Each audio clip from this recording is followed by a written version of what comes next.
Hello बच्चों, आज हम वर्कशीट नंबर 16 करने जा रहे हैं जो कि हमारी अर्थशास्त्र की बुक का पहला चैप्टर है और इसका नाम भी है पालमपुर गांव।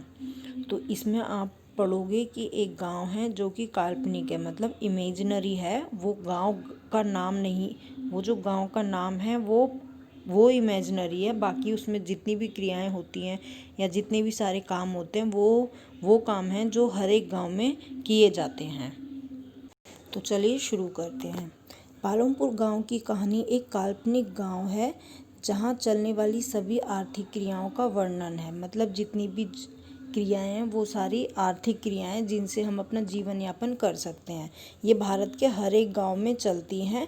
बस ये इमेजिनरी गांव लेके चल रहे हैं ताकि हम हर एक गांव के बारे में जान सकें। तो पहला पॉइंट है इसमें कि पालमपुर गांव में जो खेती है वो मेन काम है। मतलब ज़्यादातर लोग खेती करते हैं। बाकी जो बचे हुए लोग जो खेती भी करते हैं बट उसके साथ साथ कुछ और काम भी करते होंगे, जैसे कि दूध बेचना, यातायात चलाना या छोटे जो हमारे इंडस्ट्रीज़ होती हैं उनमें काम करना।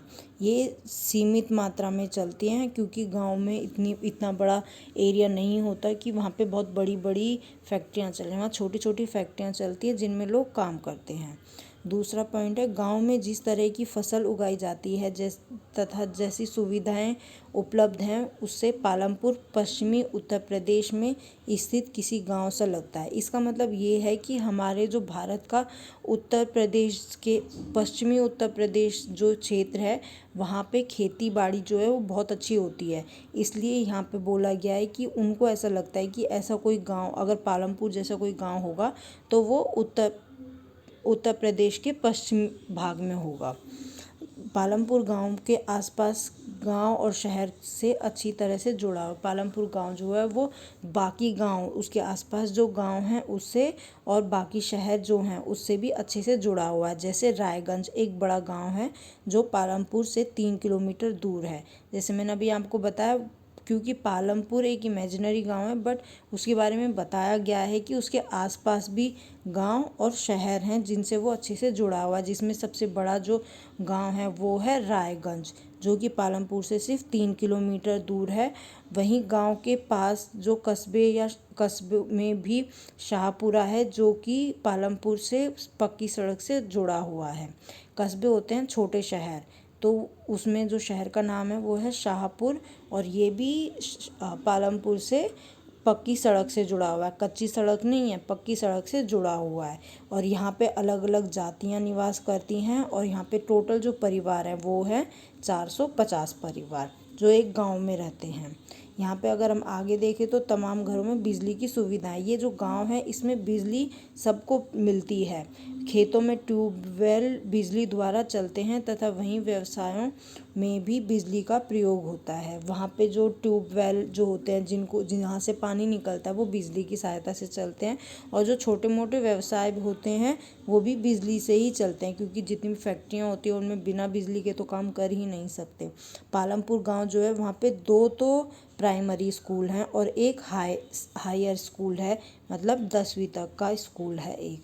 वहीं पे एक प्राथमिक चिकित्सालय मतलब एक हॉस्पिटल भी है जो कि सरकार द्वारा चलाया जाता है। उसमें लोगों से ज़्यादा फीस नहीं ली जाती है। और एक प्राइवेट डिस्पेंसरी भी है। प्राइवेट डिस्पेंसरी का मतलब है कि एक मेडिकल की दुकान भी चलती है। इस प्रकार पालमपुर गांव को अगर हम समराइज़ करें और टोटल रूप में देखें तो हम बोल सकते हैं कि पालमपुर गांव में सड़कों, यातायात के साधनों, बिजली, सिंचाई, स्कूल, स्वास्थ्य केंद्रों की अच्छी व्यवस्था है। मतलब एक गांव में जो चीज़ चाहिए होती हमें जीने के लिए, इस पालमपुर गांव में वो सारी हमें सुविधाएं प्राप्त होती हैं। तो अब आपको यहाँ ये पालमपुर के गांव के बारे में सब कुछ समझ आ गया होगा। और अगर किसी को कोई दिक्कत हो तो वो मुझसे पूछ लेना और एक बार ये पैराग्राफ पढ़ लो। इसमें और भी अगर कुछ रह गया हो तो आपको वो समझ आ जाएगा। अब चलिए इसे क्वेश्चन आंसर्स कर देख लेते हैं एक बार। पहला क्वेश्चन है, क्या आपने कभी कोई गांव देखा है? आपको ये अपने खुद से बताना है कि आपने गांव देखा है तो हाँ बोलिए कि आपने देखा है, नहीं देखा तो साफ साफ मना कर दीजिए। इसको अपने मन से करना है। अब आगे है, आपने गांव आपने पालमपुर गांव की क्या और कैसी कल्पना की थी। ये आपको अपने मन से बताना है कि जब आप इसको पढ़ रहे थे तो पढ़ते पढ़ते हम एक दिमाग में इमेजिन कर लेते हैं कि इस गांव में ये भी है, ये भी है। तो आपने कैसी कल्पना की थी और वो कल्पना जो है वो सही थी कि कैसी थी, आपके अकॉर्डिंग कैसी लगी आपको। जैसे अगर थोड़ा बहुत हम देखें तो हम पाएंगे कि पालमपुर गांव में सबसे ज़्यादा कृषि होती थी। वहाँ पे 450 लोग परिवार था जिसमें हर प्रकार की जातियाँ थी। जो पालमपुर गांव है वो शहरों से और कस्बों से और बड़े बड़े गांवों से भी जुड़ा हुआ था और पक्की सड़कों से जुड़ा हुआ था। उस गांव में हायर स्कूल भी था, 1-2 प्राइमरी स्कूल थे, एक चिकित्सालय यानी हॉस्पिटल था, एक प्राइवेट डिस्पेंसरी भी थी।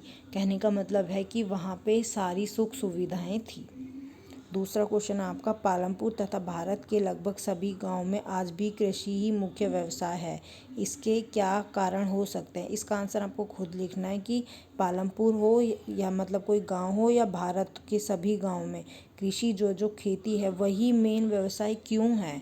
इसका मेन रीज़न आपको बताना है कि क्यों है, आपके अकॉर्डिंग आपको क्या लगता है कि ऐसा क्यों है, आज भी कृषि ही मेन या खेती ही मेन व्यवसाय या जॉब क्यों है लोगों की। तीसरा प्रश्न है, गांव में रहना आपके द्वारा शहर में रहने से किस प्रकार अलग होगा। आपको बताना है गांव में रहने में और शहर में रहने में क्या क्या फ़र्क होगा और दोनों जगहों की सुविधाओं और समस्याओं का वर्णन करना है। आपको बताना है कि अगर आप गांव में रहोगे तो वहाँ पे आपको क्या मिलेगा, क्या नहीं मिलेगा, और अगर वहीं पे आप अगर शहरों में रहते हो तो आपको क्या मिलेगा और क्या नहीं मिलेगा। चौथा क्वेश्चन है, पालमपुर गांव एक अच्छी बुनियाद व्यवस्था वाला गांव है, स्पष्ट करें। इसका आंसर आप ये जो लास्ट पॉइंट है ये लिख सकते हैं, क्योंकि पालमपुर गांव में सड़कों, यातायात साधनों, बिजली, सिंचाई, स्कूल और स्वास्थ्य केंद्र की अच्छी व्यवस्था है।